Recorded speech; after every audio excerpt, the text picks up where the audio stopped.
ជាបន្តអាត្មានឹងសម្ដែងនៅរឿងមួយដើម្បីពុទ្ធបរិស័ទស្ដាប់ហើយក៏យកទៅពិចារណារឿងនៅក្នុងសម័យពុទ្ធកាលរឿងនៃបុរសម្នាក់ឈ្មោះថាសុពពុទ្ធៈកុដ្ឋិគាត់នឹងឈ្មោះដើមសុពពុទ្ធៈហើយចំណែកកុដ្ឋិហ្នឹងប្រែថារោគខ្លងទេដោយសារគាត់នឹងមានរោគខ្លងប៉ុន្តែបុរសម្នាក់ហ្នឹងបានសម្រេចសោតាបតិផលព្រោះស្ដាប់ធម៌នៃព្រះសម្មាសម្ពុទ្ធប៉ុន្តែបាបកម្មវាធ្វើឲ្យបានកើតរោគខ្លងអញ្ចឹងទៅហើយបាបកម្មយ៉ាងណាខ្លះអាត្មានឹងរៀបរាប់ឲ្យស្ដាប់ឲ្យពុទ្ធបរិស័ទបានស្ដាប់ហើយពិចារណាហើយព្យាយាមបំពេញនៅកុសលវាចាអកុសលពីព្រោះថាកម្មដែលយើងធ្វើហើយនោះរមែងឲ្យផលជាក់ជាមិនខានកម្មដែលជាកុសលវាឲ្យផលជាសុខទៅកម្មដែលជាអកុសលក៏រមែងឲ្យផលជាទុក្ខដោយសុមនៈមាលាកាអញ្ចឹងគាត់ធ្វើកម្មជាកុសលឲ្យផលជាសុខក្នុងសង្សារវដ្តដែលគាត់បន្តទៅត្រាច់ទៅហ្នឹងមួយសែនផែនដីទៅមុខហ្នឹងគឺកើតទៅក្នុងកំណត់ទេវតាមនុស្សអត់ស្គាល់ទុក្ខទេយើងពិចារណាមើលថាអស្ចារ្យប៉ុណ្ណាហ្នឹងយើងត្រូវពិចារណាឲ្យធ្វើតាមឲ្យចំណែកកម្មដែលជាអកុសលដែលយើងស្ដាប់ទៅឃើញបុគ្គលធ្វើកម្មអកុសលឲ្យផលជាទុក្ខរងនៅសេចក្តីទុក្ខផ្សេងយើងស្ដាប់ហើយយើងសង្វេគយើងតក់ស្លុតវាចាបាបអកុសលទាំងអស់នោះបើមិនចង់ដល់នៅសេចក្តីទុក្ខដូចជាបុគ្គលទាំងអស់នឹងទេនឹងប្រយោជន៍នៃការស្ដាប់យ៉ាងហ្នឹងអញ្ចឹងព្រះអង្គប្រពសុពពុទ្ធៈកុដ្ឋិបុរសម្នាក់ហ្នឹងក៏ព្រះអង្គសម្ដែងនៅព្រះធម៌គាថាធម្មបទណាតកតូននឹងកម្មដែលបុគ្គលដែលមិនមានបញ្ញាធ្វើអកុសលកម្មព្រះអង្គសម្ដែងប្រពអញ្ចឹងទៅក៏ព្រះអង្គសម្ដែងនៅពគាថាចរន្តិពាលាទុំមេធីអមតេនេវៈអត្តនាករន្តាបាបកម្មកម្មੰយ៉ាងហោតិកដុកផលាំងនឹងព្រះអង្គសម្ដែងមកគាថានឹង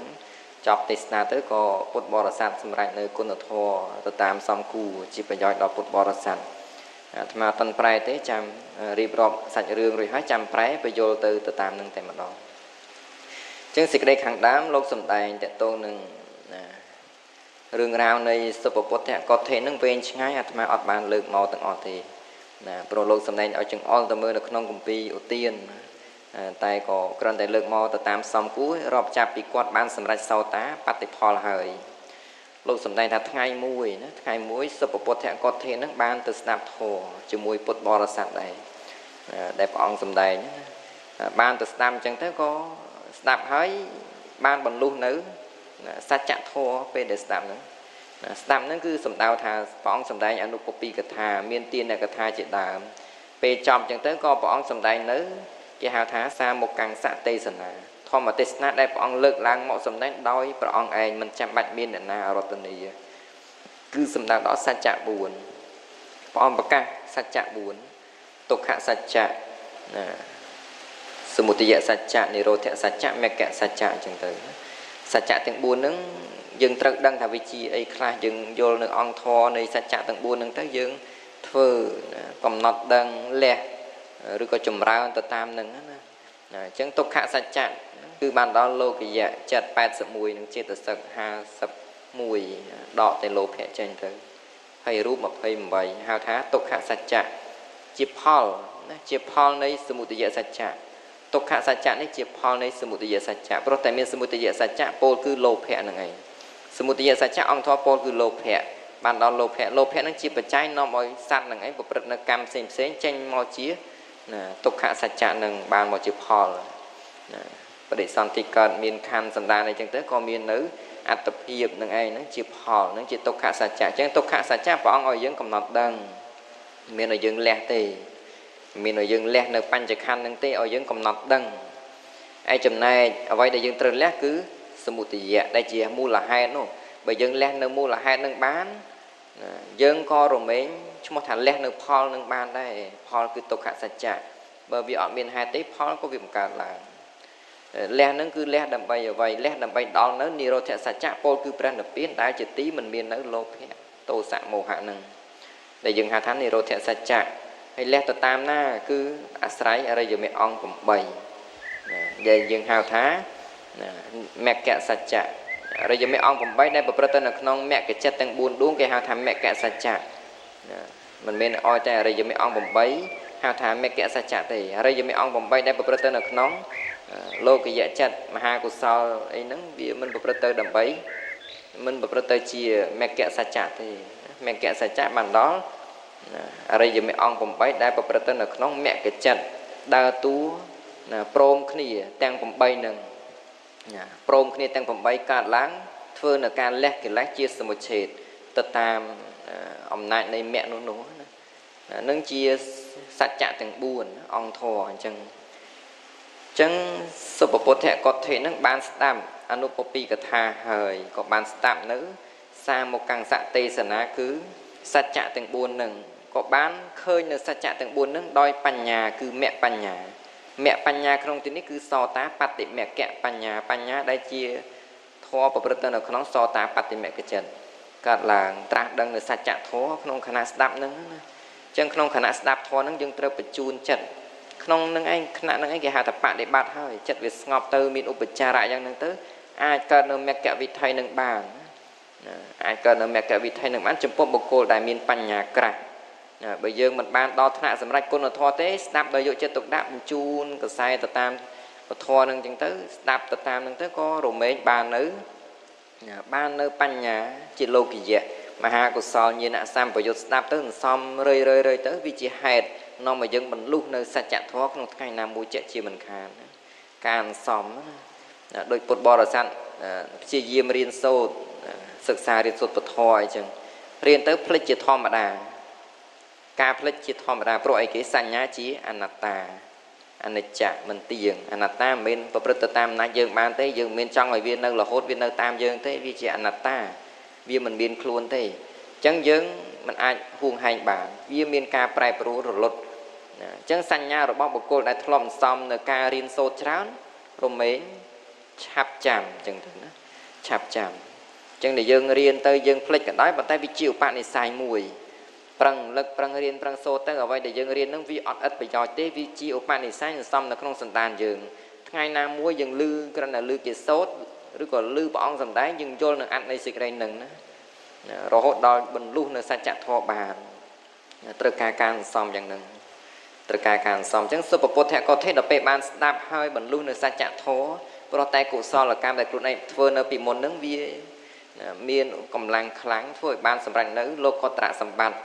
រួចហើយអញ្ចឹងទៅក៏ចង់ប្រកាសនៅគុណធម៌ដែលខ្លួនឯងមាននឹងឯងចំពោះព្រះសម្មាសម្ពុទ្ធប៉ុន្តែនៅពេលដែលធម្មទេសនាចប់អញ្ចឹងទៅក៏មិនអាចចូលទៅចិត្តព្រះអង្គបានណាអត់អាចចូលទៅចិត្តព្រះអង្គដោយសារមនុស្សច្រើនណាអញ្ចឹងទៅក៏មនុស្សទាំងឡាយថ្វាយអង្គមព្រះអង្គជិះចេញទៅវិញក៏ខ្លួនឯងនេះក៏ទៅតាមគេមកផ្លេតហើយក៏បកក្រោយមកវិញណាដើម្បីបានឱកាសពេលមនុស្សស្ងាត់អញ្ចឹងទៅក៏ចូលទៅគាល់ព្រះអង្គប៉ុន្តែដល់ពេលមកតាមផ្លូវមិនទាន់ដល់ព្រះអង្គហ្នឹងប្រអិនពិចារណាឃើញសុបពុទ្ធកថេហ្នឹងចង់ទៅប្រកាសគុណដែលខ្លួនឯងបានគឺសោតាបតិមគ្គសោតាបតិផលហ្នឹងចំពោះព្រះសម្មាសម្ពុទ្ធអាត្មាឯនេះនឹងទៅលបងមើលសុបពុទ្ធកថេហ្នឹងថាតើនឹងជាអ្នកប្រព្រឹត្តទៅតាមការលបងរបស់យើងនឹងបានអត់ណាអញ្ចឹងប្រអិនទៅឈរលើអាកាសឲ្យសាកសួរណាថាមនាលសុបពុទ្ធៈណាសុបពុទ្ធៈកថេណឯងហ្នឹងជាមនុស្សកំសត់លំបាកទុរគតគ្មាននៅរបស់បរិភោគអីគ្រប់គ្រាន់ទេណាកំសត់ក្រគេហៅថាតលិតៈណាតលិតៈហ្នឹងសំដៅដល់មនុស្សលំបាកតោកយ៉ារោព្រឹកខ្វះល្ងាចខោអាវស្លៀកពាក់ក៏មិនបរិបូរមាននៅរោគខ្លងអីចឹងទៀតឯងជាមនុស្សលំបាកយ៉ាងហ្នឹងកំសត់យ៉ាងហ្នឹងឥឡូវយើងឲ្យទ្របឯងឲ្យទ្របអ្នកឯងដែលមានចំនួនរាប់មិនអស់គេហៅថាអបរិយន្តੰធនាងឲ្យនៅទ្របមានចំនួនរាប់មិនអស់ដល់អ្នកប៉ុន្តែអ្នកឯងត្រូវធ្វើតាមខ្ញុំគឺត្រូវពោលថាពុទ្ធោអ្នកពុទ្ធោថាពពុទ្ធមិនមែនជាពពុទ្ធទេពោលថាធម៌មិនមែនពធសង្ឃមិនមែនសង្ឃបដិសេធណាឲ្យពោលបដិសេធថាពពុទ្ធមិនមែនពពុទ្ធជាដើមយ៉ាងហ្នឹងឬក៏ឲ្យពោលថាលមមឲ្យដោយពពុទ្ធដល់ខ្ញុំណាពុទ្ធេអ្នកមេអលੰបល័យអញ្ចឹងឲ្យពោលយ៉ាងហ្នឹងពពុទ្ធពធប្រសង្ឃហ្នឹងគឺលមមឲ្យដល់ខ្ញុំមិនត្រូវការទៀតទេឲ្យពោលយ៉ាងហ្នឹងទៅលបងអញ្ចឹងណាញោមពិចារណាមើលអ្នកដែលបានសម្រេចសោតាហើយព្រមធ្វើទេព្រមយកទ្រព្យសម្បត្តិនឹងហើយពោលតាមប្រអិនទេ ច្បាស់ជាអត់ទេមែនទេប៉ុន្តែបើយើងនៅពុទ្ធជនបើគេឲ្យទ្រាំអញ្ចឹងមិនដែរឲ្យទ្របច្រើនយ៉ាងហ្នឹងហើយឲ្យពោលតែប៉ុណ្្នឹងបានទ្របមិនរាប់មិនអស់លុយរាប់លានដុល្លារយើងឧទាហរណ៍អញ្ចឹងទៅជាងពោលទេអត់ធានាថាអត់ពោលទេមែនទេពុទ្ធជនប៉ុន្តែពុទ្ធជនក៏ដោយជាអ្នកមាននៅឧបនិស្ស័យល្អក៏អាចអត់ដែរណាអាចអត់ពោលទេឲ្យពោលប្រមាថពុទ្ធពធប្រសងយ៉ាងហ្នឹងអត់ទេប៉ុន្តែភាគតិចណាភាគច្រើនមានលោភៈជាបច្ច័យអញ្ចឹងទៅគិតថាពោលសិនទៅចាំកម្មាទោសព្រះអង្គក្រោយអញ្ចឹងវាអាចមានចិត្តកើតឡើងអញ្ចឹងណានឹងជាធម្មតានៃពុទ្ធជនជាមនុស្សនៅមានកិលេសឯចំណែកអ្នកដែលនៅមានកិលេសដែរក៏ពិតប៉ុន្តែលោកជាសោតាបណ្ណបុគ្គលហើយលោកមិនទាន់លះលោភៈអស់ទេប៉ុន្តែលោកលះនៅការជឿខុសមិច្ឆាទិដ្ឋិនឹងជាសមុច្ឆេទទៅហើយអត់មានសេចក្តីសង្ស័យនៅក្នុងគុណពុទ្ធពធប្រសង្ឃទេវិជ្ជកិច្ឆាក៏លះជាសមុច្ឆេទឲ្យលោកពោលយ៉ាងហ្នឹងលោកអត់ពោលទេសម្រាប់លោកក៏លោកអត់ពោលដែរមិននិយាយធ្វើថាឲ្យទ្របលោកយ៉ាងនេះយ៉ាងនោះទេឲ្យទ្របលោកមួយផែនដីនឹងទៀតសតក៏លោកមិនពោលដែរចង់សម្រាប់លោកក៏លោកអត់ពោលទៅតាមពាក្យហ្នឹងដែរហើយយើងស្ដាប់ចឹងទៅយើងព្យាយាមធ្វើតាមលោកណាពិចារណាគុណពុទ្ធពធប្រសង្ឃឲ្យវាជ្រាបជ្រួតឲ្យបានដូចលោកយ៉ាងហ្នឹងណាទៅតាមដំណើរហ្នឹងរមែងបាននៅកុសលបាននៅបុណ្យច្រើនណាចិត្តយើងជ្រះថ្លាខ្លាំងណាហ្នឹងហើយអញ្ចឹងក្នុងតំណែងអាត្មាគាត់ថាពិចារណាបញ្ជាក់មើលថាសុពពុទ្ធៈបានសម្រេចគុណធម៌សោតាហើយប៉ិនបានស្ដាប់សកៈបញ្ហាសូត្របានសម្រេចសោតាដែរណាប៉ុន្តែក្នុងកន្លែងហ្នឹងបញ្ជាក់ថាប៉ិនមិនទាន់សម្រេចទេព្រោះបើប៉ិនសម្រេចគុណធម៌ដែរសុពពុទ្ធៈហ្នឹងអាចដឹងបាត់ហើយព្រោះសោតាដូចគ្នាមើលគ្នាដឹងអាចពិចារណាដឹងដែរប៉ុន្តែក៏អាចនិយាយថាជួនកាលមិនបានបដោតបង្អោនដើម្បីដឹងក៏អត់អាចដឹងក៏មានណាអញ្ចឹងក្នុងខណៈហ្នឹងប៉ិនអាចថាមិនទាន់សម្រេចជាសោតាបណ្ណបុគ្គលក៏បានឬក៏ថាអាចសម្រេចហើយក៏ថាបានដែរណាក៏ថាបានដែរអាចបាននៃពីរយ៉ាងហ្នឹងអញ្ចឹងប៉ិនពោលអញ្ចឹងទៅអត់ធ្វើតាមទេអត់ធ្វើតាមហើយប៉ិនក៏បានត្រឹមប៉ុណ្្នឹងហើយក៏បាត់អំពីទីហ្នឹងទៅណាកិច្ចពីផ្លូវឲ្យសុពពុទ្ធៈកុដ្ឋិហ្នឹងដើរទៅមុខទីទៅគាល់ព្រះអង្គទៅហើយខ្លួនឯងក៏ទៅគាល់ព្រះអង្គមុនណាប៉ុន្តែត្រង់តែនេះសុពពុទ្ធៈពោលទៀតណាពោលថាអ្នកឯងថាយើងនឹងឯងជាអ្នកកំសត់អត់ក្រអានឹងអ្នកឯងពោលតែតាមពិតយើងមិនមែនកំសត់អត់ក្រទេយើងជាអ្នកដល់នៅសេចក្តីសុខយើងជាអ្នកមាននៅទ្រព្យដែលកាត់ថ្លៃមិនបានហើយបានលោកសំដែងនៅក្នុងអង្គត្រនិកាយសំដែងតទៅនឹងអរិយទ្រព្យទាំង7ណាសទ្ធាណាសទ្ធាចៈសីលញ្ចៈសទ្ធាផងសិលផងហិរីហ្នឹងឯងណាអតបិយ៉ាងធនាងនឹងអតបៈនឹងហិរិអតបៈនឹងហើយបន្តមកបានសុតធនញ្ចៈចាកោចៈទ្រព្យគឺសុតៈទ្រព្យគឺចាកៈគឺការលះហ្នឹងឯងបាន6ហើយណាសទ្ធាសិលណាហិរិអតបៈសុតៈចាកៈបញ្ញាវេសត្តមង្ឃធនាងបញ្ញាជាទ្រព្យទី7ហ្នឹងបញ្ញាសរុបទៅគ្រប់7ទ្រព្យណាយសៈអេតេធនេអត្ថិបុគ្គលណាមាននៅទ្រព្យណាទាំងឡាយនេះទាំង7ហ្នឹងណាអធិយាបរិសសវាជាបុរសក្តីជាស្ត្រីក្តីណាបុគ្គលណាដែលជាបុរសក្តីជាស្ត្រីក្តីដែលមាននៅទ្រព្យទាំង7នេះអតលតោតិតាំងអាហុគឺសំដៅដល់ណាបានពោលហើយអ្នកណាអ្នកពោលគឺព្រះពុទ្ធទាំងឡាយព្រះបច្ចេកពុទ្ធទាំងឡាយបានពោលហើយនៅបុគ្គលនោះថាជាអ្នកមិនមែនអត់ក្រទេមិនមែនកំសត់ទុរគតទៀតទេអមោខាំងតសៈជីវិតាំងគឺការរស់នៅរបស់បុគ្គលនោះអមោខាំងមិនមែនអត្ថប្រយោជន៍ទេអញ្ចឹងអរិយទ្រព្យទាំង7បុគ្គលណាដែលមាននៅអរិយទ្រព្យគឺសទ្ធាសិលហិរិអតបៈសុតៈចាកៈបញ្ញាអរិយទ្រព្យទាំង7នឹងនៅក្នុងសន្តានបុគ្គលនោះឈ្មោះថាមានទ្រព្យដ៏ប្រសើរអញ្ចឹងញោមស្ដាប់អញ្ចឹងទៅយើងទ្រព្យសម្បត្តិខាងក្រៅយកជាទីពឹងទៅប្រាក់លោកអត់បានទេប៉ុន្តែវាជាបច្ច័យបានដែរជាបច្ច័យដូចថាយើងសំណាយវាដើម្បីធ្វើបន់ធ្វើទានអានឹងវាជាបច្ច័យហើយប៉ុន្តែដល់ចំគឺអ្វីយើងយកលុយទៅទិញរបស់មកប្រគេននៅតែចេញមកជាអកេចាកៈជាតួចេតនាដោយចំគឺចេតនានៃការលះនឹងដោយចំទ្រព្យសម្បត្តិខាងក្រៅជាបច្ច័យជាហេតុមួយដែរ យើងអាចហៅថាឧបនិស្សយបច្ច័យនាំឲ្យបានធ្វើនៅបុណ្យអីចឹងទៅប៉ុន្តែឲ្យយកទ្រព្យសម្បត្តិនឹងយកទៅតាមខ្លួនទៅក្នុងអត្តភាពដតីអត់ទៅរួចទេអ្វីដែលទៅជាមួយគឺកម្មដែលយើងធ្វើហើយកម្មនឹងគឺកម្មដែលជាកុសលអកុសលនឹងឯងអញ្ចឹងអរិយទ្រព្យទាំង7នេះយើងនិយាយទៅជាបរមត្ថសទ្ធាអីជាដើមនោះសុទ្ធជាបរមត្ថជាធម៌ប្រព្រឹត្តទៅនៅក្នុងមហាកុសលជាដើមដែលជាតួកម្មវាប្រព្រឹត្តទៅជាឧបនិស្ស័យដ៏ល្អជួយយើងណាឲ្យយើងបាននៅសេចក្តីសុខក្នុងបរលោកទាំងបច្ចុប្បន្នផងដែរអញ្ចឹងបុគ្គលណាមាននៅសទ្ធាជាដើមដែលជាតួអរិយទ្រព្យជាបុគ្គលមិនទុរគតទេយើងស្ដាប់អញ្ចឹងទៅព្រោះត្រង់ថាយើងមានធម៌នឹងខ្លះដែរ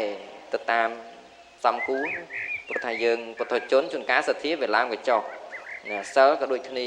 ជួនកាលបរិសុទ្ធជួនកាលមិនបរិសុទ្ធហិរិអតបៈក៏ដូចគ្នាសុតៈហ្នឹងតើយើងប្រឹងប្រែងសិក្សារៀនសូត្រទៅសំនៅការយល់ដឹងពហុសូត្រចាគៈការលះនៅទានបញ្ញាទាំងលោកយៈលោកតរវិបស្សនាបញ្ញាឬក៏មគ្គបញ្ញាការសំសិក្សារៀនសូត្រទៅសន្សំហេតុនឹងឲ្យកើតបញ្ញាទៅជាឧបនិស្ស័យដល់នៅមគ្គបញ្ញាអីចឹងទៅអញ្ចឹងធម៌ទាំងអស់ហ្នឹងវាមាននៅក្នុងសន្តានយើងអត់បើសិនជាមាននៅក្នុងសន្តានយើងត្រូវដឹងថាយើងមាននៅទ្រព្យដ៏ប្រសើរមិនបាច់ចាំទៅអួតទ្រព្យសម្បត្តិខាងក្រៅជាមួយអ្នកដទៃទេវាអត់បានប្រយោជន៍ដំឡើងមាននេះអត់បានប្រយោជន៍អញ្ចឹងសត្វលោកភិកច្រើនវង្វេងរឿងទ្រព្យសម្បត្តិខាងក្រៅហ្នឹងអត់បាននាំគ្នាស្វែងរកនៅទ្រព្យសម្បត្តិខាងក្នុងគឺអរិយទ្រព្យហ្នឹងទេអត់ឃើញនៅអរិយទ្រព្យដែលជាទ្រព្យដែលដ៏ប្រសើរដែលយើងក៏បីស្វែងរកក៏បីសន្សំជាទ្រព្យដែលជួយយើងក្នុងដំណើរទៅក្នុងព្រះនិព្វានហ្នឹងនឹងសុពពុទ្ធៈពោលយ៉ាងហ្នឹងហើយណាបានបន្តទៅខាងមុខហ្នឹងបានប្រអិនទៅគាល់ព្រះអង្គឲ្យបានពោលរៀបរាប់សពគ្រប់ដំណើរសេចក្តីដែលខ្លួនឯងបានពោលជាមួយសុពពុទ្ធៈកថេហ្នឹងហើយក៏បានព្រះសម្មាសម្ពុទ្ធព្រះអង្គទ្រង់ពោលតបវិញថាណែសកៈណាបបិទ្ធមហារាជអ្នកមានខ្លួនអ្នកមានសភាពយ៉ាងហ្នឹងសូម្បីមហារាជឯងចំនួនទាំងរយទាំងពាន់ក៏ដោយណាក៏មិនអាចធ្វើនៅសុពពុទ្ធៈកថេនឹងឯងឲ្យជាអ្នកពោលថាព្រះពុទ្ធមិនមែនពុទ្ធពធមិនមែនពធប្រសង់មិនមែនប្រសង់បានទេមិនអាចបានទេពីព្រោះបុគ្គលនោះជាអ្នកបានបន្លុះនៅសច្ចធម៌ហើយឃើញនៅព្រះនិព្វានហើយដោយអំណាចនៃសោតាបត្តមៈសោតាបត្តិផលអញ្ចឹងមិនអាចទេណាមិនអាចទេបានប្រអិនក៏ទៅបាត់ទៅណាបានត្រឹមប៉ុណ្្នឹងចប់ទៅបានក្រោយមកសុពពុទ្ធៈកថេនឹងក៏បានទៅគាល់ព្រះអង្គហើយក៏បានប្រកាសគុណដែលខ្លួនឯងបាននឹងឯងចំពោះព្រះសម្មាសម្ពុទ្ធរួចហើយក៏ថ្វាយបង្គំព្រះអង្គជិះទៅវិញទៅជិះចេញទៅវិញទៅមិនបានយូរប្រហែលក៏តែចេញផុតទៅណាស្រាប់តែមានគោញីណាសត្វគោញីវ័យជំទង់គោជំទង់គោហ្នឹងគោញីទៀតណាមកវត្តទៅណាវត្តនឹងស្នែងទៅក៏ដល់នៅសេចក្តីស្លាប់លោកសំណែនថាគោហ្នឹងមិនមែនគោធម្មតាទេជាយក្ខិណីណាជាយក្ខិណីជាស្ត្រីដែលជាយក្ខធ្លាប់សំពាជាមួយសុពពុទ្ធៈកថេនឹងអញ្ចឹងបានកន្លែងហ្នឹងលោកលើកថាបុគ្គល4នាក់គឺបុគ្គសាតិកុលបុត្របុគ្គសាតិកុលបុត្រឈ្មោះបុគ្គសាតិនឹង1តាមពទាថឹកនឹង1ណាពីហយៈទារុចៃរយៈនឹង1ណាដែលជាអ្នកអេតតកៈខាងត្រាស់ដឹងលឿនណានឹងទី4គឺសុពពុទ្ធៈកថេនឹងឯងបុគ្គលទាំង4នាក់នឹងណាក្នុងអតីតៈលោកបានបញ្ជាក់តែក្នុងសម័យដែលព្រះអង្គត្រាស់ដឹងទេអញ្ចឹងក្នុងអតីតកាលនឹងអាចថាជាសម័យកាលដែលមិនមានព្រះសម្មាសម្ពុទ្ធត្រាស់ដឹងណាកើតជាសេដ្ឋីកើតជាសេដ្ឋីបុត្រអញ្ចឹងទៅយកស្ត្រីម្នាក់មកសបាយឲ្យលុយ1000កហបណៈហើយយកមកសបាយទៅតាមចំណង់របស់ខ្លួនឯងណាអញ្ចឹងយកស្រីម្នាក់មកដើម្បីសបាយទាំង4នាក់ហ្នឹងសបាយជាមួយស្ត្រីហ្នឹងហើយអញ្ចឹងទៅកើតគំនិតពិចារណាណាកើតគំនិតមិនល្អពិចារណាថាបើសិនជាយើងសម្លាប់ស្ត្រីហ្នឹងហើយយើងយកទ្រព្យដែលយើងឲ្យនឹងក៏គ្មានអ្នកណាដឹងដែរព្រោះយើងនៅទីនេះអត់មានអ្នកណាទេក្រៅពីយើង4នាក់5នាក់ហ្នឹងទាំងស្ត្រីហ្នឹងអញ្ចឹងយើង4នាក់ហ្នឹងព្រួតគ្នាសម្លាប់នាងទៅយកទ្រព្យដែលយើងឲ្យហើយនោះយកមកវិញទៅយើងក៏បានសប្បាយហើយទ្រព្យយើងក៏អត់អស់អាគំនិតខូចហ្នឹងវាកើតឡើងអញ្ចឹងណាអញ្ចឹងក្នុងសង្សារវដ្តអាសភាពអញ្ចឹងយើងអាចកើតបានណាយើងអាចធ្វើណាកាលបើមគ្គមិនតាន់កើតឡើងណាចាំបើយើងប្រឹងសំឧបនិស្ស័យឲ្យបានល្អទៅយើងអាចកិច្ចបានយើងអាចមាននៅហិរិមកពីខាងក្នុងអាចមិនធ្វើនៅទង្វើទាំងអស់នឹងទេសូម្បីយើងនៅអន្តោលនៅក្នុងសង្សារវដ្តនឹងក៏ដោយក៏យើងអាច miền nơi khuôn anh chỉ ti pưngอย่างnâng ọt thưa bạp thì chẳng sự thay bọn tầng nó thưa cam chẳng đọc về thưa cam chẳng thế vì ba bạc cam sầm lạp này sập bài cho mùi này hỏi sầm lạp này sợi mình nè nâng lử nữa lư bờ rọ tầng buôn nè nâng po chẳng tới có lư hái có một tầng rốt tana rồi nó có lấy ngăn chẳng hơi bờ rọ tầng buôn nè nâng có bàn tới sầm lạp từ chỉ diêm sầm lạp tây nâng môn tầng slap tăng bật nà nó số một khai từ chỉ dẹt khi nàyក្នុងអត្តភាពដតីនឹងស្លាប់ទៅក៏ជាយក្ខិណីហើយអាចដើម្បីសម្លាប់បរិសទាំង4នាក់នឹងវិញតាំងប្រាថ្នាអញ្ចឹងហើយក៏ស្លាប់ទៅតាមយថាការបរិសទាំង4នាក់នឹងផុតពីអត្តភាពនឹងលោកសម្ដែងថាទៅកាន់នរកទាំងអស់ទៅនរកផុតពីនរកមកវិញសេះសល់កម្មដសេះវិបាកកម្មដសេះនឹងឯងវាឲ្យផលណាវាឲ្យផលចឹងទៅក្នុងអត្តភាពរាប់រយអត្តភាពលោកសម្ដែងអនេកអត្តភាវសតិណាអត្តភាពរាប់រយអត្តភាពគឺត្រូវបានស្ត្រីដែលជាយក្ខិណីនឹងឯងតាមចង់ពីសម្លាប់អញ្ចឹងមិនទៅអត្តភាពនឹងទេណាមិនមែនក្នុងអត្តភាពជាបកសាតិនេះទេមិនមែនត្រឹមតែជាអត្តភាពនៃពាហយៈទារុចៃរយៈនឹងទេមិនមែនត្រឹមតែអត្តភាពនៃតាមបទាថឹកនឹងទេមិនមែនត្រឹមតែអត្តភាពនៃសុពពុទ្ធកុដ្ឋិនឹងទេក្នុងអត្តភាពដតីកន្លងមកហើយអស់រាប់រយអត្តភាពគឺត្រូវបានស្ត្រីជាយក្ខិណីនឹងឯងតាមចង់ពីឲ្យសម្លាប់ដូចហ្នឹងដូចនេះដដែលអញ្ចឹងឯងណាដល់នៅសេចក្តីវិនាដល់នៅសេចក្តីវិនាអញ្ចឹងបាបកម្មវាតាមអញ្ចឹងណាយើងធ្វើនៅកម្មជាអកុសលវាឲ្យផលជាទុកអញ្ចឹង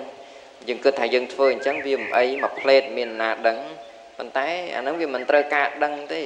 ណាដឹងមិនដឹងអត់ទៅប៉ុន្តែយើងបានធ្វើឲ្យកម្មហ្នឹងវាទៅជាកម្មហើយប្រព្រឹត្តទៅជាកម្មអញ្ចឹងទៅវារមែងមិនបាត់ទៅណាទេមានឱកាសនឹងឲ្យផលជាវ័នដួងទី1ដួងទី7ជាដើមដួងទី2ដល់ដួងទី6នឹងវាឲ្យផលទៅតាមកាលវាអញ្ចឹងទៅ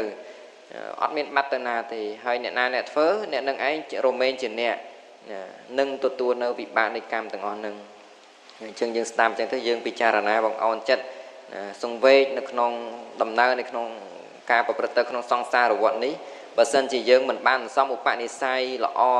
ការខ្មាស់បាបផ្លែកបាបខ្សែគប់សัพអរោះទេឧបនិស្ស័យយើងអត់មានទេយើងអាចធ្វើនៅទង្វើទាំងអស់នឹងធ្វើនៅទង្វើអកុសលទាំងអស់នឹងក៏រមែងដល់នៅសេចក្តីទុក្ខអញ្ចឹងអញ្ចឹងបានសុពពុទ្ធកុដ្ឋិនឹងក៏ស្លាប់ហើយអញ្ចឹងទៅភិក្ខុទាំងឡាយក៏សាកសួរព្រះអង្គទៅកើតនៅក្នុងកំណើតណាហើយចេញពីកន្លែងព្រះអង្គទៅស្លាប់បាត់គោវត្តស្លាប់អីអញ្ចឹងទៅហើយសុពពុទ្ធកុដ្ឋិនឹងធ្វើកម្មអីបានជាអ្នកនឹងឯងមានរោគខ្លាំងសួរព្រះសម្មាសម្ពុទ្ធអញ្ចឹងទៅបានព្រះអង្គទ្រង់វិសាចនីឆ្លើយចុះទៅពីនឹងទៅញោមទីថាទៅណាដែរទៅនរកអត់ទៅទេណាមែនទេសោតាហើយណាដឹងតែទៅលើហើយណាមិនដឹងសោតាប្រភេទណាទេប៉ុន្តែដឹងតែជាសោតាបណ្ណបុគ្គលហើយសោតាបែបសត្តខតុយើងមិនដឹងទៅតាមប្រភេទហ្នឹងទៅតាវតឹងបាត់ទៅហើយបរិសន្ធិនៅក្នុងឋានតាវតឹងសម័យនៅតាវតឹងនោះទេវបុត្របានកើតជាទេវតាបាត់ទៅហើយបានព្រះអង្គព្យាករថាបានបៀតបៀនណាបន្ទុះជាមួយព្រះបច្ចេកពុទ្ធពនាមតក្ករៈសិក្ខីកាលនៅក្នុងអត្តភាពមួយនឹងឯងណាខ្លួនឯងកើតជាសិទ្ធិបុត្រកើតជាសិទ្ធិនឹងសុពពុទ្ធកុដ្ឋិណាក្នុងអត្តភាពនឹងខ្លួនឯងកើតជាសិទ្ធិអញ្ចឹងទៅជិះតម្រៃចេញពីនគរមកពីកំសាន្តនៅក្នុងឧទ្យានអញ្ចឹងទៅចេញពីនគរជួបព្រះបច្ចេកពុទ្ធកំពុងយាងបិណ្ឌបាតអញ្ចឹងទៅពនាមតក្ករៈសិក្ខីអញ្ចឹងទៅក៏ឃើញអត់ជ្រះថ្លាណាមើលមានបនពីមុនខ្លះដែរណារហូតដល់ឥឡូវបានជាសោតាប៉ុន្តែក្នុងអត្តភាពខ្លះណាទៅធ្វើបាបកម្មអញ្ចឹងទៅឃើញព្រះបច្ចេកពុទ្ធមានតែជ្រះថ្លាណាព្រះបច្ចេកពុទ្ធលោកក្រុងសម្ពុទ្ធជីវោដូចអាត្មាអញ្ចឹងសម្ពុទ្ធកាសាបៈហើយសីស័កលោកកោអញ្ចឹងទៅណាទៅពោលលោកថាសមណៈតងោលអញ្ចឹងទៅស្លៀកនៅសម្ពុទ្ធអំចត់អីចឹងណាពោលអញ្ចឹងឯណាពោលមើងងាយថាសមណៈតងោលមើលទៅដូចជាមនុស្សខ្លាំងដើរអោនអញ្ចឹងលោកដើរលោកសង្រួមនោះអញ្ចឹងពោលថាអោអញ្ចឹងថាលោកនឹងឯងជាមនុស្សខ្លាំងជាមនុស្សណាមាននៅសភាពយ៉ាងហ្នឹងណាដល់ពេលអញ្ចឹងទៅកម្មហ្នឹងវាឲ្យផលអញ្ចឹងមិនត្រឹមតែពោលប៉ុណ្្នឹងទេណាពោលហើយក៏មុននឹងទៅស្ដោះទឹកមាត់ដាក់លោកទៀតហើយលោកមិនបានបញ្ជាក់តែចំស្ដោះពីលើតម្រៃនឹងមកណាអាចតែចំខ្លះឬយ៉ាងណាលោកមិនបានបញ្ជាក់ ចំក៏ដែរមិនចំក៏ដែរវិជាការប្រព្រឹត្តទៅជាអកុសលកម្មហ្នឹងឯងមិនចំឬទៅបាបកម្មទៀតអញ្ចឹងទៅយើងធម្មតាទឹកមាត់ជារបស់ដែលគេគួរខ្ពើមរអើមមែនទេអញ្ចឹងវាឲ្យផលវិញលោកទៅកើតខ្លង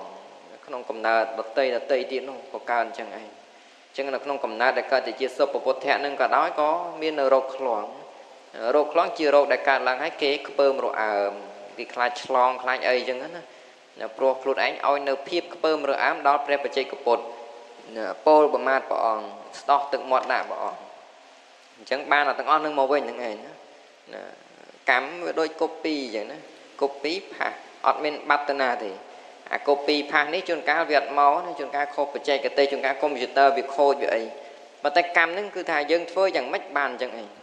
អត់មានបត្តនាទេធ្វើយ៉ាងម៉េចឲ្យមកវិញស្តៀងនឹងឬយើងហាក់ដូច 100% ហ្នឹងឯងណាដូចកន្លែងនេះអញ្ចឹងថាព្រះអង្គកើតខ្លង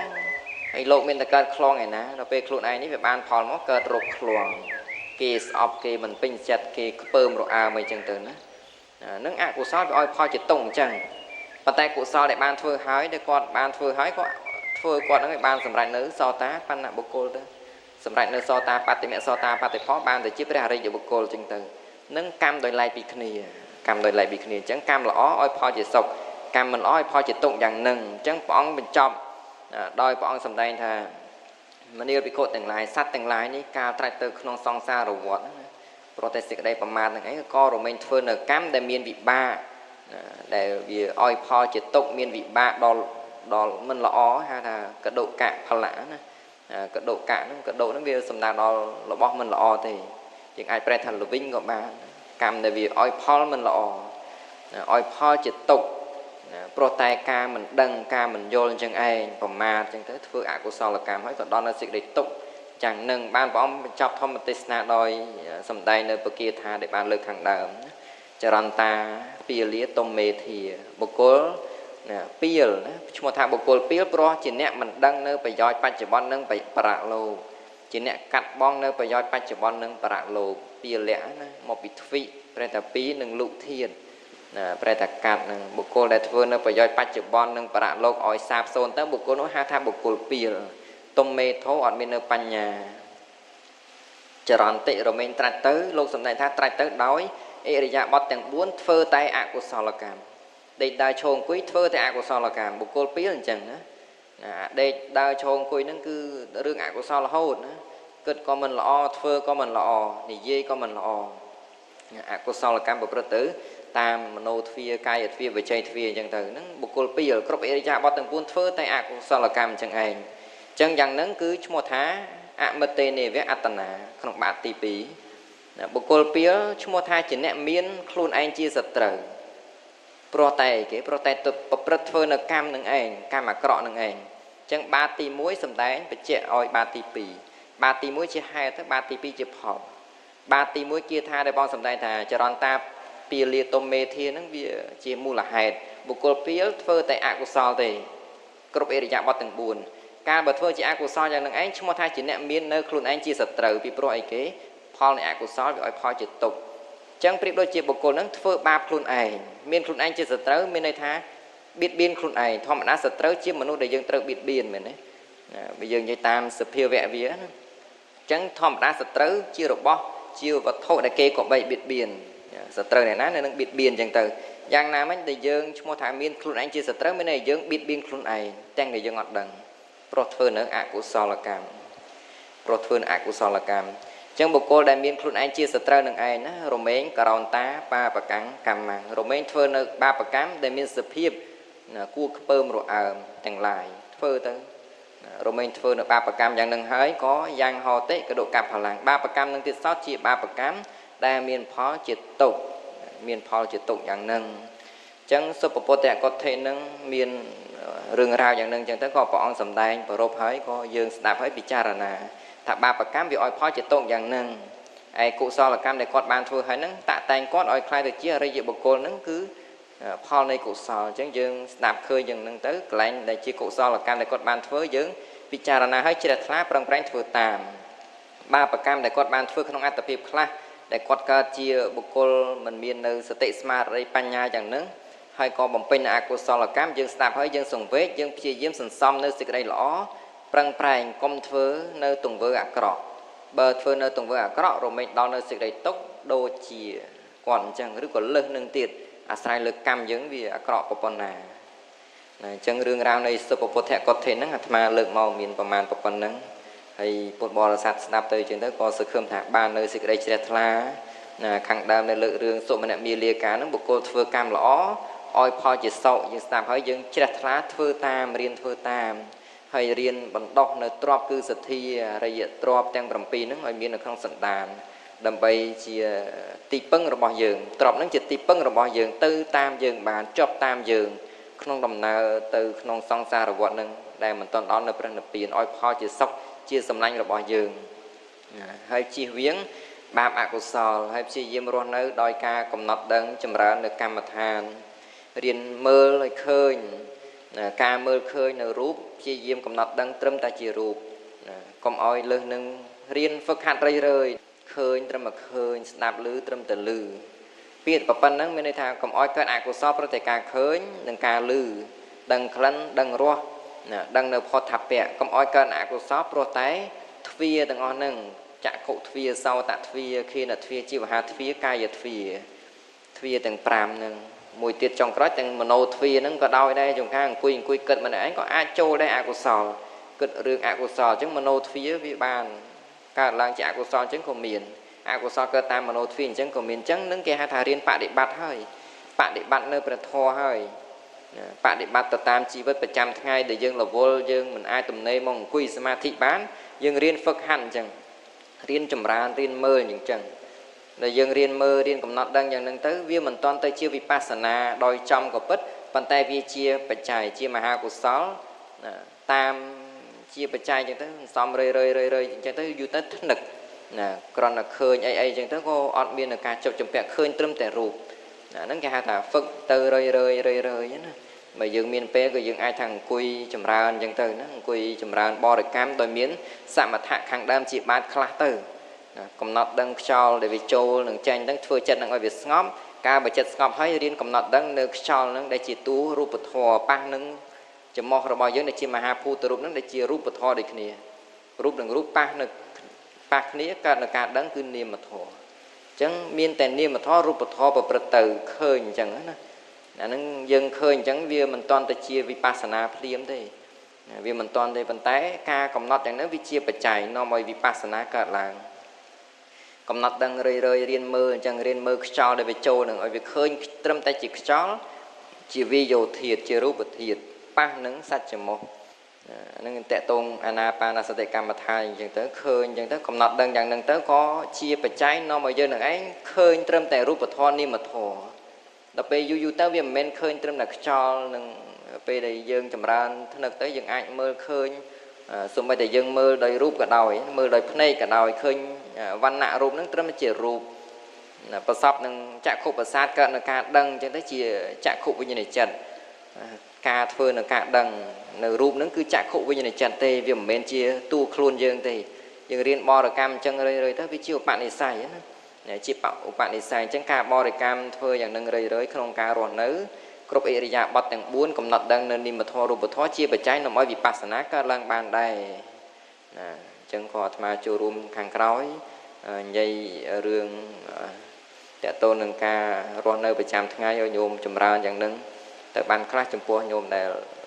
រវល់បើថាញោមដែលមានពេលហ្នឹងអង្គុយសមាធិអីចឹងទៅអាហ្នឹងប្រពៃហើយណាហើយក៏កំណត់ដឹងខ្យល់ចូលចេញកំណត់ដឹងនិមិត្តធម៌រូបធម៌ទៅតាមហ្នឹងទៅអញ្ចឹងខ្ញុំកណាអាត្មាភាពពោលនៅពធក្នុងឱកាសថ្ងៃកាន់បិណ្ឌទី14ពុទ្ធសករាជ2569គ្រិស្តសករាជ2025របស់ពុទ្ធបរិស័ទក្រុមឧបាសកប៉ោស៊ីមជាដើមហ្នឹងមានប្រមាណប៉ុណ្ណឹងបានសម្រាប់ជាប្រយោជន៍ជាធម្មទាន